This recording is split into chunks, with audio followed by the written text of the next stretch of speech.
지금 우리 사사기 7장 20절에서 22절의 말씀을 보면 이곳이 바로 기드온이 미디안 진영을 격파하는 장면을 우리에게 말씀하고 있는 거죠. 근데 이 격파하는 방법이 너무 재밌어요.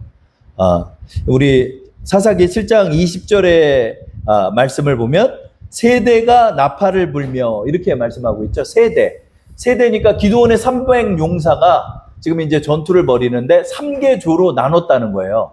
그러니까 3개조로 나눴으면 어떻게 되겠죠? 100명씩 나눠가지고 3개조로 나눠서 미디안 진영이 여러분 그 지도를 보시면서 오늘은 말씀을 나눌 건데요. 동그랗게 제가 색칠을 해놓은 그 이스라엘 골짜기 지점에 주둔하고 있었던 거예요. 그러니까 밤에 이경 초에 갔다고 그러니까 몇 시죠? 우리 밤 10시부터 11시 정도에 항아리랑 횃불을 딱 들고 그 이스라엘 골짜기로 이렇게 잠입해 들어간 거죠. 그래서 이스라엘 골짜기에 딱 서가지고 3개조로 나눴으니까 100명씩 이렇게 나눈 거예요. 근데 여러분 이 장면을 이렇게 보면서 그냥 저는 넘어갔거든요. 지난주에는 이 말씀에 3개조로 나눠서 항아리를 깨고 소리를 질렀더니 하나님의 기적이 일어났나 보다 이렇게 생각을 했는데 가만히 보니까 이게 뭐냐면 기드온이 미디안 진영을 포위하고 있는 장면이더라고요. 그러니까 여러분 지금 미디안 진영은 적어도 13만 5천 명이 돼요. 왜냐하면 그 잔당들 중에 12만 명이 죽었다는 말씀이 있으니까. 그런데 이게 지금 미디안 진영만 온 게 아니에요. 동방 사람들하고 아말렉 족속까지 왔으니까 수십만 명이라고요. 그러니까 여러분 그 미디안 진영을 보면 그 이스라엘 골짜기에 얼마나 가득했을까요? 그 표현이 뭐라고 나왔죠? 메뚜기 떼와 같다. 또 낙타 떼를 보니까 바다에 모래알 같이 많았다. 이런 말씀이 지난주에 본문이었잖아요. 그러면 지금 이스라엘 골짜기에 가득한 그 적군들이 지금 주둔하고 있는데 거기에 300명이 몰래 가는 거야. 여러분 이 장면을 한번 연상하시면서 보세요. 300명이 딱 가가지고 저는 그냥 어디서 이렇게 나팔을 분 줄 알았어요. 그런데 그게 아니라 21절 말씀을 보면 우리 21절 말씀을 한번 읽어볼까요? 다 함께. 각기 제자리에 서서 그 진영을 에워싸매 그 온 진영의 군사들이 뛰고 부르짖으며 도망하였는데 이러죠. 각기 제자리에 서서 그 진영을 에워쌌다 그러죠. 세번역 성경을 제가 읽어볼게요. 그들이 저마다 제자리에 서서 적진을 포위하니 이런 표현을 나고요. 그러니까 여러분 이스라엘 골짜기는 이렇게 움푹 패여 있잖아요. 그 골짜기 지역에 이렇게 주둔하고 수십만 명이 주둔하고 있는데 300명이 그 골짜기 위에서 쭉 둘른 거예요. 쭉 둘러가지고 그 미디안 진영을 포위한 거죠. 그러니까 한 사람당 한 뭐 100m씩 이렇게 떨어져가지고 쫙삥 둘른 거야. 근데 여러분 이 말씀을 보면 누가 포위해야 돼? 여러분 미디안이 포위를 해야 돼? 기드온이 포위를 해야 돼? 기드온이 300명 데리고 간 거예요. 300명 데리고 와서 미디안을 지금 포위하고 있는 거예요. 포위하고. 어떤 사람이 보면 아마 웃을 것 같아요. 야, 너희가 어떻게 미디안 진영을 포위를 하냐? 너희가 포위하는 것이 아니라 미디안이 지금 너희를 쳐들어온 건데 어떻게 너희가 그걸 포위를 할 수 있냐? 저는 이 말씀을 통해서 이게 믿음의 자세인 것 같아요, 여러분. 누가 밀려? 이스라엘이 무조건 밀리죠. 하나님이 300명 데려다가 전투하고 있는데. 그런데 믿음의 자세는 그렇지 않다는 거죠. 뭐죠? 너희가 지금 날 쳐들어온 게 아니라 내가 너를 포위하고 있는 거야. 이렇게 지금 기드온이 변한 거예요. 그렇죠? 예전 같으면 이렇게 하지 못했을 거예요. 그런데 기드온이 변한 거예요. 하나님을 믿기 시작한 거예요. 그 믿음을 가지고 가가지고 이스라엘 진영을 미디안 진영을 포위한 거예요. 포위한. 이게 바로 믿음의 자세구나 하는 그런 생각이 들어요. 기드온의 마음속에 이제 무슨 마음을 먹기 시작했을까요? 너희가 지금 도간에 든 쥐야. 우리가 도간에 든 쥐가 아니라 너희가 바로 도간에 든 쥐야. 왜? 하나님이 우리와 함께 하시기 때문이야 하는 그 믿음을 지금 이 기드온이 갖고 있는 거죠.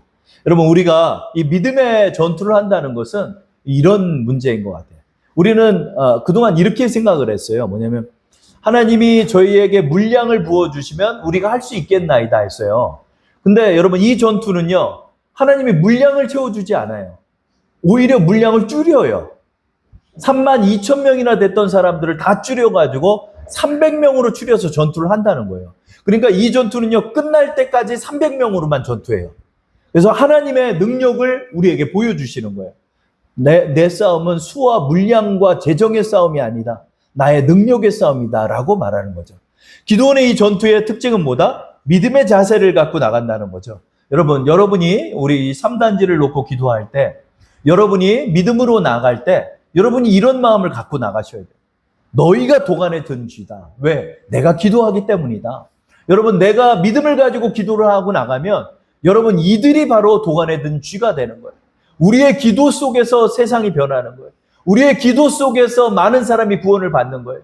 예수님도 한 사람을 통하여서 우리를 구원하신 것처럼 우리 또한 우리의 믿음의 싸움을 가지고 이 믿음을 취한 자들의 싸움이 이 영적 싸움이 되는 것입니다.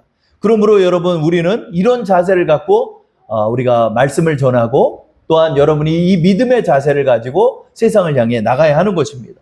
저도 여러분, 우리 사모님하고 대화를 나눈 적이 있는데 제가 항상 이런 말을 해요. 여보, 이번 주에 조회수는 8명이야. 내가 3번 들었고 당신이 3번 들었으니까 누군가 2명이 들었을 거야. 이런 얘기를 해요. 그런데 저는 항상 이런 자세를 갖고 제가 말씀을 전한다라고 해요. 여러분, 바둑 기사들이 항상 이런 말을 하더라고요. 인터뷰에서 어떤 바둑을 두고 싶으세요? 하고 이세돌 그 바둑 기사한테 물어봤더니 그 기사가 이런 말을 하더라고요. 저는 완벽한 기보를 남기고 싶습니다. 단 한 차례의 실수도 없는 한 판의 명국을 만들고 싶은 게 저희의 꿈입니다. 이런 말을 하더라고요. 그 바둑 기사들은 그 2시간, 3시간 동안 집중해서 바둑을 둘 때 단 한 차례의 실수도 없는 바둑을 두고 싶은 거예요. 그래서 그렇게 치열하게 고민하면서 한 수 한 수를 20수, 30수까지 내다보면서 그들은 바둑을 두는 거죠. 저도 여러분 설교를 할 때 그래요. 저는 이렇게 말해요. 여보, 나는 세계적인 설교를 하는 거야. 여러분, 아무도 안 들어도 나는 지금 이 단에서 하나님이 이 말씀을 듣고 계시기 때문에 세계적인 설교를 남기고 싶어. 그래서 치열하게 토요일까지 고민하는 거야. 라고 말해요. 여러분, 우리가 믿음을 갖는다는 자세는 그런 거예요, 여러분. 우리가 우묵뱀이에 어디 묻혀있는 성도라 할지라도 여러분의 기도 속에서 온 세상을 품을 수 있는 거예요. 여러분, 그들이 많은 것입니까? 우리가 많은 것입니까? 우리가 많은 거예요. 왜요? 우리는 기도하기 때문에 그래요. 우리는 하나님의 권능을 믿고 있기 때문에 그래요. 그래서 제가 여러분에게 말했죠. 여러분, 우리는 세계적인 기도를 하는 사람이에요. 세계를 품고 기도하는 사람이 되며 짧게는 이 도봉구를 놓고 우리는 기도할 수 있는 사람입니다. 우리는 이것을 품고 기도하는 거예요. 우리 초안산 꼭대기에 올라가서 이 도봉구를 바라보면서 기도하는 거예요. 기도원의 자세가 이런 거예요. 이 꼭대기에 올라가서 그 미디안의 메뚜기 떼와 같고 모래알과 같이 많은 그 미디안 족속을 보면서 내가 너희를 포위한 거야. 너희는 이제 죽었어. 이 믿음을 가지고 나가서 기도하는 마음을 가지고 하나님께서 명령하신 그 명령을 수행할 때 하나님의 기적이 일어난다. 그렇죠? 그래서 우리가 이런 믿음을 품고 나가야 하는 것입니다. 두 번째로 기도원의 전투의 특징 중에 하나가 뭐냐면 무기가 없다는 거예요. 무기가 없어. 여러분, 우리가 생각할 때는 아주 좋은 칼, 아주 좋은 방패, 아주 좋은 화살을 쏠 수 있는 궁수들, 또 낙타떼와 싸울 수 있는 기병들, 병거들, 이것이 필요하다고 생각하죠. 근데 하나님께서 이 전투를 임할 때는 아주 특이해요. 뭐죠? 7장 20절 말씀을 한번 읽어볼까요? 세대가 나팔을 불며 항아리를 부수고 왼손에 횃불을 들고 오른손에 나팔을 들어 불며 외쳐 이르되 여호와와 기드온의 칼이다 하고. 그러니까 여러분, 이 말씀 속에 칼이 어디 있어? 활이 어디 있어? 방패가 어디 있어? 지금 이 사람들이 바빠요. 지금 바빠. 왜 바쁘냐면 보세요. 한 손에는 항아리를 들었죠. 오른손에 지금 항아리를 든 거야. 왜냐? 항아리가 무거우니까 오른손에 항아리 들고 왼손에 횃불 들었어요. 그리고 뭐 옆구리에다가 뭐 등에다가 나팔을 차고 그리고 이제 가는 거야. 이렇게 가는 거야. 여러분, 이 전투에서요. 제가 여러분께 질문을 한번 할게요. 기드온이 칼 한 번 썼어, 안 썼어? 한 번도 안 썼어요. 활 한 번 쐈어, 안 쐈어? 한 번도 안 쐈어요. 방패 한 번 들었어, 안 들었어? 한 번도 안 들었어요. 이 전투의 특징은 뭐냐면 아주 특이하다는 거예요. 아니, 칼로 사람을 베야 죽이는 거지.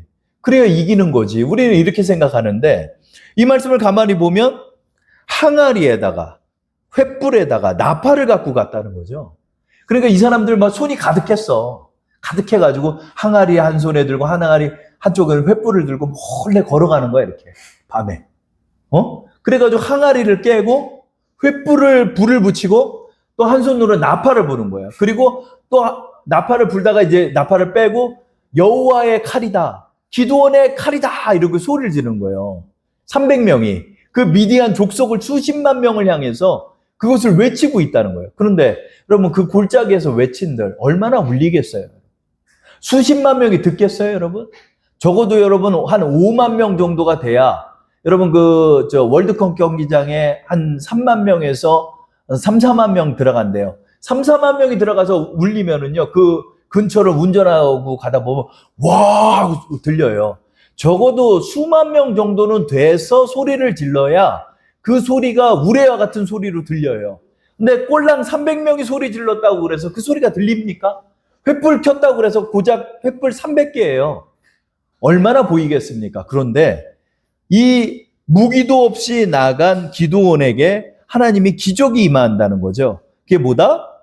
우리 21절 말씀을 한번 읽어보겠습니다. 각기 제자리에 서서 그 진영을 에워싸매 그 온 진영의 군사들이 뛰고 부르짖으며 도망하였는데, 그쵸? 자, 이제 항아리를 깨면서 불을 붙여가지고 횃불을 들고 300명이 삥 불러가지고 횃불을 들었어요. 횃불을 들고 소리를 지르는 거예요. 여호와의 칼이다. 기드온의 칼이다. 그러면서 나팔을 붑니다. 그러자 어떻게 됐다? 이 사람들이 일어나더니 놀래가지고 서로 마주칠 거 아니야. 막 진영에서 자다가 나왔으니까. 나왔는데 저 사람 족국인 줄 알고 서로 칼싸움을 하는 거예요. 그 안에서. 이쪽에서 기드온은 소리만 지르고 있고 밑에서는 서로 싸우고 있는 거예요. 그래서 어떻게 됐다? 12만 명이 죽었어요. 12만 명이.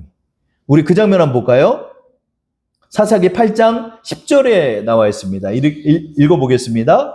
이때 세바와 살문나가 갈골에 있는데 동방 사람의 모든 군대 중에 칼든 자가 12만 명이 죽었고 그 남은 15,000명가량은 그들을 따라와서 거기에 있더라.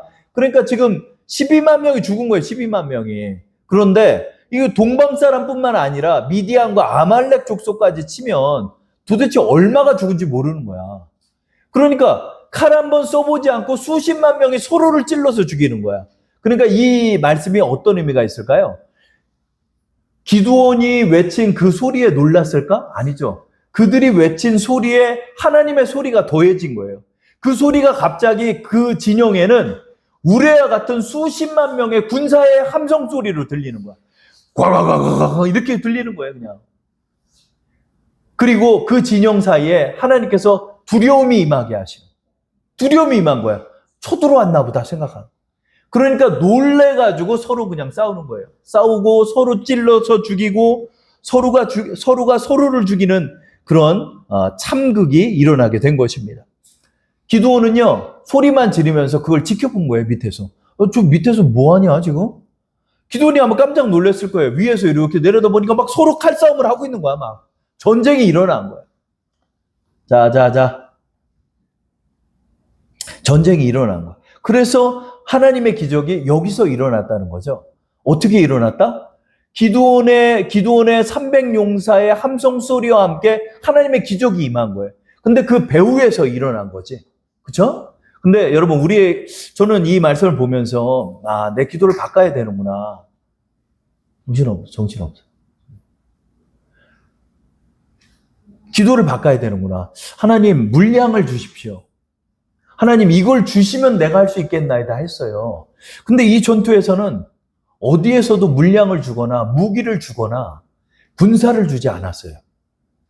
그냥 300명이 나가서 싸운 거예요. 믿음을 가지고. 여러분, 여기에 놀라운 의미가 있는 것 같아요. 하나님께서 이렇게 질러 나갈 때 하나님 기적이 임하는. 그쵸? 홍해바다는 갈라진 바다를 보고 건넜어요.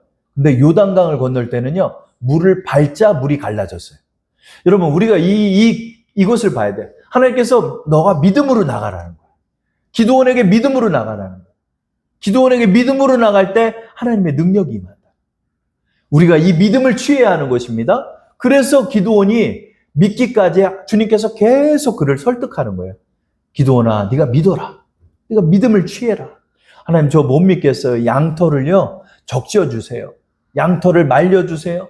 양털 주위에 이슬이 있게 해주세요. 양털 주위에 이번에 이슬이 없게 해주세요. 아이고, 그 말씀 보면은, 아유, 뭐야 이게. 이러는데, 왜 그랬나 했더니, 하나님께서 믿음을 주시는 거예요. 하나님께 믿음을 주시는 거예요. 하나님 믿음을 주는 거예요. 그래서 기드온이 믿기 시작한 거예요. 그러니까 이 전쟁은 무엇을 의미한다? 기드온이 변했어요. 그래서 사실은 오늘 말씀의 제목이 기드온이 변했어요 였어요. 왜? 이 믿음을 가진 사람의 모습으로 변한 거예요. 그 전까지 기드온은 어떤 모습이었죠? 포도즙 틀 안에 숨어있던 사람. 이스라엘 민족은 어떤 사람들이었죠? 구덩이를 파고 들어가서 숨었던 사람들이에요. 그런데 이들이 변하기 시작해요. 어떻게? 하나님이 함께 하심을 믿고 나갈 때 그들은 믿음의 용사들로 변한 거예요. 그들이 소리를 지르자 하나님의 기적이 임합니다. 그래서 그들이 서로를 찔러 죽이면서 많은 일당들이 죽고 괴멸되는 그런 사건이 벌어지죠. 그런데 기드온이 여기서 끝나지 않아요. 그냥 저희는 이렇게 해서 서로 죽이다가 이렇게 끝났나 보다 이렇게 생각을 하는데 사실은 이 뒤에 말씀이 더 재밌어요. 그게 뭐다? 이제 막 서로를 막 죽이고 있다가 이제 막 도망가는 거야. 근데 지금 여기는 어디다? 이스라엘 국가 아니잖아요. 국가 아니니까 이스라엘 안에서 도망가는 거야. 이스라엘 안에서 어떻게 이남 지역으로 도망갑니다. 여러분 이제 지도를 보시면, 여러분 지도를 참조하시면 여러분 동그랗게 이렇게 표시된 부분이 아마 보일 거예요. 거기가 아마 이스라엘 골짜기 지점, 전투가 일어난 지점으로 보고 있어요. 근데 이제 거기서 여러분 전투가 일어났어요. 다볼산 밑에. 그쪽에서 이제 서로 막 죽이고 나니까 얘네들이 놀라가지고 밑으로 도망가는 거예요. 밑으로 도망가는데 기드온은 용사가 300명밖에 안 되는데 300명이 여러분 수만 명을 어떻게 쫓아가요? 못 쫓아가잖아요. 그러니까 이 밑쪽으로 이제 도망가는데 이때 기드온이 그 주위에 있는 지파들에게 도움을 청해요. 아셀 지파와 납달리와 므낫세 지파. 이 기드온이 므낫세 지파잖아요. 그러니까 이 지파들에게 도움을 청하는데 아니 포굴에 숨어있던 사람들이 갑자기 칼을 들고 일어나네. 그러더니 우리가 추적할게 하면서 쫓아가는 장면을 우리는 보게 되죠. 7장 23절입니다. 다 함께 읽어볼게요. 이스라엘 사람들은 납달리와 아셀과 온 므낫세 지파에서 부름을 받고 미디안을 추격하였더라. 이제 잔당들을 추격하는 것입니다. 300명이 못 쫓아가니까 잔당들을, 밑으로 내려간 잔당들은 이 납달리, 아셀, 므낫세 지파에게 도움을 청해요. 왜 12지파가 있잖아요. 근데 왜 이 세 지파에게 도움을 청했고 이들이 왔을까요? 학자들 사이에서는 이들이 제일 수탈을 많이 당했을 것으로 봐요. 왜냐하면 여러분 지금 전투가 일어난 지점 주위가 지금 보면 납달리 지파가 있고 므낫세 지파가 있고 아셀 지파가 있잖아요. 그러니까 이들이 이번 참에 일어나가지고 전투를 하는 거예요. 그래서 이 잔당들을 쫓아가는 거예요. 기드온이 지금 엄청나게 격파를 했댄다. 우리가 이놈들 다 잡아야 된다. 우리를 수탈했던 이들을 다 격퇴해야 된다 하면서 이들이 밑으로 내려가서 이들을 쫓아갑니다. 쫓아가요. 근데 여기에 두 번째 기적이 있는 거예요. 그동안은 모래알처럼 겉돌던 이스라엘 민족이었어요. 도와달래도 도와주지도 않아요. 좀 뭐 좀 하자고 그래도 안 해요. 뭐 하자고 그래도 안 해요. 무슨 행사를 하면 안 나와버려요. 뭐 좀 도와달라고 그래도 안 도와줘요. 뭐 좀 헌신 좀 하라고 그래도 안 해요. 안 해. 제각각이에요. 제각각. 더 건들면 안 돼. 더 건들면 안 돼. 그런데 여기서 마음이 하나가 되는 거예요. 마음이 하나가 되는 거예요. 여러분 교회가 하나가 되는 게 하나님의 기적이에요. 여러분 교회가 하나가 돼야 돼요. 교회가 하나가 돼요. 기드온이 이렇게 도움을 청하는데 숨어있던 사람들이 다 나오는 거야. 다 나와. 이게 뭐다? 이게 성령께서 그 사람들의 마음을 움직이는 거예요. 그들 마음속에 믿음도 주시고 담대한 마음도 주셔서 야, 이번 참에 미디안 족속을 격퇴해야 된다. 그래가지고 막 나와가지고 그냥 이들을 쫓아갑니다. 그런데 이게 도망하는 사람들을 못 따라가요. 굉장히 빨리 도망가니까. 더 이남 지역으로 도망가 버렸네. 이남 지역으로 도망가서 그 벳바다 지역까지 도망을 한 거예요. 그러니까 이번에는 그 밑에 지역에 있는 에브라임 지파에게 도움을 청합니다. 그러자 에브라임 지파에서 나서가지고 이들의 수장까지 잡아서 죽여요. 에브라임 지파도 참여해 주는 거예요. 근데 이 에브라임 지파는 므낫세 지파하고 묘한 관계가 있어요. 왜 그러죠? 이게 다 요셉의 아들들이잖아요. 그런데 이 에브라임 지파 같은 경우는 여호수아가 나온 지파이기 때문에 자부심이 되게 많아요. 자부심이 되게 많다. 이쪽에서 뭘 한다고 그래도 안 도와. 그런데 에브라임 지파가 나서가지고 이들의 수장까지 격퇴를 하는 거예요. 우리 그 장면 한번 볼까요? 7장 24절, 25절입니다. 읽어보겠습니다. 기드온이 사자들을 보내서 에브라임 온 산지로 두루다니게 하여 이르기를 내려와서 미디안을 치고 그들을 앞질러 벳바다와 요단강에 이르러 수로를 점령하라 하며 이에 에브라임 사람들이 다 모여 벳바다와 요단강에 이르는 수로를 점령하고 또 미디안의 두 방백 오렙과 스엡을 사로잡아 오렙은 오렙 바위에서 죽이고 스엡은 스엡 포도주 틀에서 죽이고 미디안을 추격하였고 오렙과 스엡의 머리를 요단강 건너편에서 기드온에게 가져왔더라. 아멘. 아, 쥐가 뭔데 날 시켜? 이럴 수가 있어요. 24절 보면 기드온이 사자를 보내서 명령을 해요. 너희는 수로를 점령해라. 그러니까 밑에 길목을 지키고 있으라는 거야. 여러분 지도를 보세요. 그러면 초록색으로 돼 있는 부분이 에브라임 지파 지역이에요. 근데 그 위에 보면 벳바다라고 보이죠?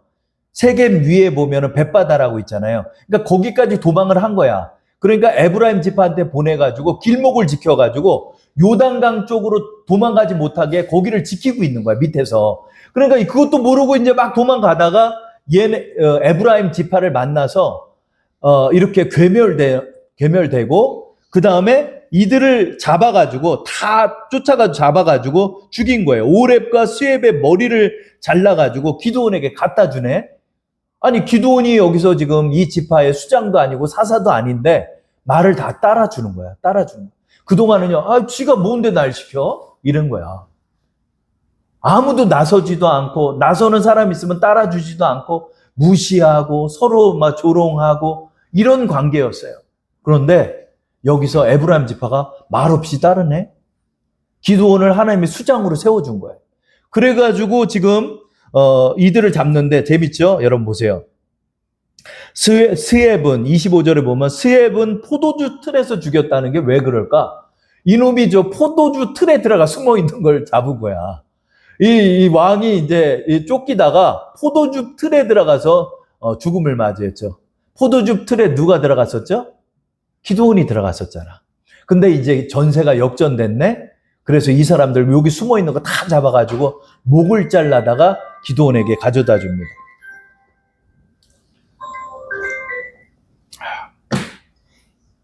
자, 그러면 기드온은 그러면 어떻게 했을까요? 기드온은 여러분 보면요.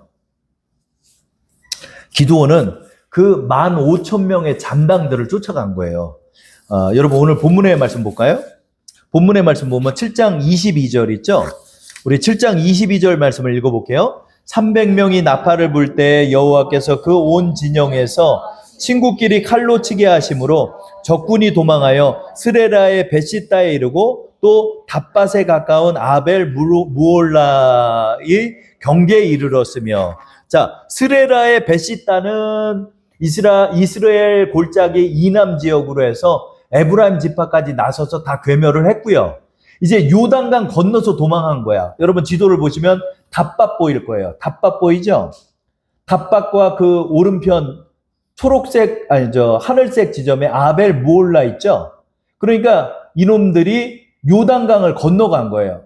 요단강을 건너가서 답밭과 아벨 무올라 그 지역까지 도망갔다가 더 밑으로 내려가서 숫곳으로 도망하고 더 밑으로 내려가 분우엘까지 도망갔다 욕부아까지 도망한 거야. 이 거리가 이스라엘 골짜기서부터 이 욕부아까지가 한 100km가 넘는데요. 이 100km를 기드온과 300용사가 쫓아간 거야. 근데 여러분 이 장면도 재밌는 게 뭐냐면 누가 누구를 쫓아가? 누가 누구를 쫓아가? 저는 이제 이 말씀을 자세히 연구하지는 않았었는데 그냥 이스라엘 민족들이 뭉쳐가지고 쫓아가서 괴멸한 줄 알았어요. 그런데 이 말씀 끝날 때까지 누가 쫓아갔다? 300명이 쫓아간 거야. 300명이 잔당 15,000명을 쫓아가는 거야. 지금 이 장면이 무슨 장면이냐면 15,000명은 도망가는 거야. 계속 밑으로 도망가고 300명이 말을 타고 쫓아가는 거야. 그죠? 이게 뭘까요? 여러분, 쥐가요, 고양이 쫓아가는 거랑 똑같은 거야. 고양이가 막 도망가고 쥐가 쫓아가는 거랑 똑같은 거예요. 왜 그러죠? 기드온이 얘네를 다 잡아가지고 괴멸시키겠다는 그런 마음으로 쫓아가는 거예요. 기드온은요, 지금요, 10만 명하고도 붙을 수가 있어. 왜? 지금 믿음이 충만한 거예요. 믿음이 충만한 거예요. 충만해가지고 그들을 쫓아가고 있는 거예요. 이들은 지금 두려움에 떨면서 자기들 수만 명이 쫓아오는 줄 알고 도망가는 거야, 지금. 근데 사실은 쫓아가는 건 300명이 쫓아가는 거야, 300명. 그래가지고 욕부하까지 내려갔습니다. 저 빨간색 화살표 부분, 맨 아랫부분 보면 욕부하라고 있을 거예요. 그 욕부하까지 가가지고 이쯤까지 도망하면 이제 안 쫓아오겠지 하고 거기서 이제 한숨을 돌리면서 진영을 갖춰가지고 쉬고 있었어요. 그런데 거기까지 쫓아와가지고 밤중에 기습해가지고 이 15,000명을 다 괴멸을 해요. 우리 그 장면 볼까요? 8장 11절에서 12절 말씀입니다. 다 함께 합독하시겠습니다. 적군이 안심하고 있는 중에 기드온이 노바와 욕부와 동쪽 장막에 거주하는 자의 길로 올라가서 그 적진을 치니 세바와 살문나가 도망하는지라 기드온이 그들의 뒤를 추격하여 미디안의 두 왕 세바와 살문나를 사로잡고 그 온 진영을 격파하니라. 근데 여기서 주목할 게 뭐냐면 다른 지파하고 합쳐가지고 수만 명이 쫓아간 게 아니더라고. 말씀을 나중에 보시면은 300명이 쫓아가는 거예요. 누구의 도움도 받지 않고요. 이 300명이 칼을 차고 쫓아가는 거야. 이번에 전투를 하는 거야. 미디안 진영을 격파할 때는 나팔만 불었고 이 잔당들을 추격할 때는 그들이 쫓아가서 그들이 괴멸을 했는데 여기서도 기적이 일어난 거죠. 여기에 세 번째 기적이 있습니다. 이게 뭐다? 300명으로 15,000명을 괴멸한 거예요. 15,000명. 여호와 하나님이 함께 하신 거죠. 그들의 전투 속에 함께한 거예요. 이게 몇 대 몇이야, 여러분. 10대 1도 넘어요. 10대 1도 넘어요. 그렇죠? 그러니까 이 엄청난 역사가 여기서 일어나는 거예요. 물론 이들이 쉬고 있었고 기습을 한 건 사실이지만 300명하고 1,500명이 아니에요. 15,000명. 여러분 15,000명 광화문에 집결한 거 봐요. 15,000명 어마어마해요. 15,000명도. 근데 그들을 괴멸한 것입니다. 이게 바로 믿음의 능력이에요. 그래서 이 세바와 살문나까지 붙잡아서 미디안 족속의 이 악의 싹을 도려낸 거예요. 그래서 다시는 그들이 일어나지 못해요. 다시는 그들이 일어나지 못한 채 그들은 40년 동안 기드온이 살아있는 동안 절대로 쳐들어오지 못하게 한 것이죠. 우리 그 장면 볼까요? 사사기 8장 28절입니다. 미디안이 이스라엘 자손 앞에 복종하여 다시는 그 머리를 들지 못하므로 기드온이 사는 40년 동안 그 땅이 평온하였더라. 아멘. 왜 추격을 했냐면요. 이것까지 도려내야 돼. 그래야지 세바와 살문나가 가서 다시 군사를 모으지 못하는 거야. 이 세바와 살문나까지 죽였기 때문에 이 정권은 완전 괴멸된 거예요. 그래서 40년의 평화를 얻게 된 것입니다. 저는 이 말씀을 보면서 그런 생각이 듭니다. 이게 바로 믿음의 능력이구나. 하나님의 믿음의 능력은 이렇게 싸우는 것이구나 하는 거를 우리가 배우게 돼요.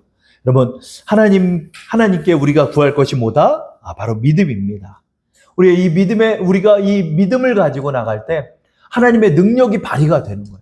내 지금 손에 가진 게 없고, 내가 지금 쥐고 있는 게 없고, 나를 따르는 자 없다 할지라도, 하나님이 붙여주신 이 300명으로 함께 전투에 나갈 때, 하나님의 능력이 함께하는 거예요. 그때마다 하나님의 능력이 함께할 때마다 우리는 하나님의 기적을 경험하는 거예요. 근데 하나님께서는 왜 이렇게까지 하셨을까요? 그 이유가 우리 지난주의 말씀과 같이 홀로 영광 받으시기 위함이에요. 하나님께 홀로 영광을 받으시는 게 바로 이런 것이에요. 하나님이 하셨기 때문에 그래요. 그래요. 우리가 하나님을 앞세우고 나갈 때 우리의 기도원의 이 승리를 우리도 경험하게 되는 것입니다. 맞습니다. 하나님 왜 저 안 채워주세요? 하나님 이것 좀 부어주셔야죠. 저 이거를 10년 동안 기도했던 것 같아요. 그러나 우리가 이 살면서 우리 믿음을 통하여 배우는 게 뭐다? 내가 지금 너와 함께 있잖아. 너 왜 그걸 믿지 못하니? 우리에게 그걸 말씀하는 것 같아요. 우리는 하나님 여기 삥 둘러가지고 좀 채워줘야 뭘 하죠. 라고 말하지만 하나님께서는 우리에게 말씀해요. 내가 너의 군대가 아니냐? 기드온의 무기는 하나님이었던 거예요. 너 왜 그걸 믿지 못하냐? 기드온이 그것을 믿기 시작할 때 하나님의 능력이 발휘가 되는 거예요. 우리가 이 믿음을 가져야 하는 것입니다. 기드온의 승리는 여기 있습니다. 하나님, 내가 믿겠습니다. 하나님이 나의 군사이며, 저를 한번 따라할게요. 하나님이 나의 군대입니다. 자, 크게 다시 시작. 하나님이 나의 군대입니다. 하나님이 나의 무기입니다. 하나님의 능력이 나와 함께합니다. 맞습니다. 여러분, 하나님이 지금 나와 함께 하시기 때문에 우리는 이미 무기를 갖춘 거예요. 하나님이 지금 나와 함께 하기 때문에 나는 수십만 대군과 함께 하고 있는 거예요. 하나님의 능력이 함께 하고 있기 때문에 나는 이 일을 해결할 수 있는 거예요. 이것이 바로 믿음입니다. 하나님이 기드온에게 이걸 원했던 거예요. 너 믿어라. 너 믿어라. 기드온아 믿어라. 너가 믿고 나갈 때 하나님의 능력이 함께하는 것이다. 너는 너의 믿음의 눈으로 보고 나가는 것이다. 너가 포위하고 있는 거지 그들이 너를 포위하는 게 아니다. 이것을 우리에게 말씀하는 것입니다. 맞습니다. 하나님, 우리는 지금 아무것도 없는 것이 아닙니다. 하나님이 함께하고 있기 때문에 우리는 하나님의 마하나임 군대와 함께하는 것입니다. 하나님의 군대가 나와 함께함으로 우리는 기적을 발휘할 수 있습니다. 라고 말할 수 있는 것입니다. 기드온은 이제부터 40년의 평화를 이스라엘에게 선사합니다. 그리고 기드온은 이제부터 이 이스라엘을 이끄는 사사가 되는 것입니다. 맞습니다. 우리 이 믿음을 가지고 나갈 때 하나님께서 우리에게 40년의 평안을 주실 것입니다. 그 평안을 바라보며 믿음을 가지고 하나님의 군대와 함께 싸우는 우리 기드온의 300용사와 같은 여러분 되시기를 축원합니다.